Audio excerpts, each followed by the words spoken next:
载负在那里，大概好多个小时。然后还有气死，人家家的气死飘来，然后他们想说他自己会失温肚子饿，然后他们还把那个气死就一点点分食给一共有几位？3位。3位分食一个气死这样。对，是人家家里飘出来的气死。靠那个才能活命这样子。对，然后还有电线绑在身上这样子。电线绑在身上，才不会飘出来。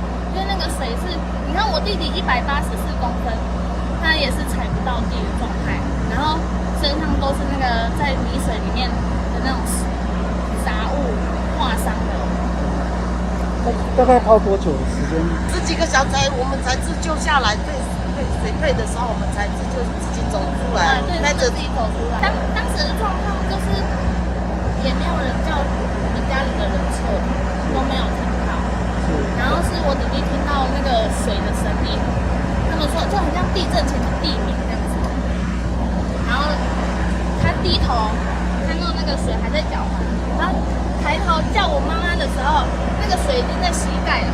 然后再要进去叫我爸的时候，他已经浮起来了。因为那时候我们的家人，因为我妈妈就爬上树，然后我弟弟，因为我妈妈中风嘛，然后我妈妈本来想说算了不要出来了，让我弟弟跟我妈好好生活，所以我弟弟把他救出来。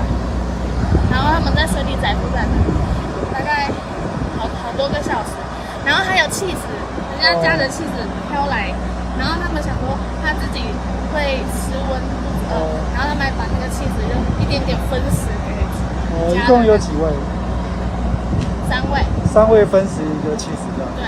是气死棒吗？还是气死的？不知道，是人家家里飘出来的气死。靠那个才能活命这样子。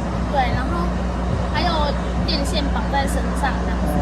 电线绑在身上，才不会飘出来。避免被，所以在家里面无论如何就是不飘出家外。对，因为那个水是，你看我弟弟184公分，他也是踩不到地的状态，然后身上都是那个在泥水里面的那种杂物划伤的。大概泡多久的时间？有统计吗？大概估计。妈妈有没有5个小时啊？有没有5个小时啊？以上10几个小时我们才自救下来，水退的时候我们才自己走出来，带着自己走出来。带着那个牺牲残障的爸爸走出来。当时的状况就是也没有人叫我们家里的人撤，都没有听到。然后是我弟弟听到那个水的声音，他们说就很像地震前的地鸣这样子。然后他低头看到那个水还在脚环，然后抬头叫我妈妈的时候，那个水已经在膝盖了。然后再要进去叫我爸的时候，他已经浮起来了。他爸爸目前的状况呢？爸爸目前的状况就是身上很多伤。对。他在医院休养吗？还是？没有，但是他去医院的时候是呈现失温的状态，因为他也是中风不良不行这样子。他现在爸爸安置在哪里？在我们老家。对，休养中。弟弟是怎么样帮爸爸做保温的动作？他有那个我先讲他怎么救好。就是因为我爸他不敢游泳。对。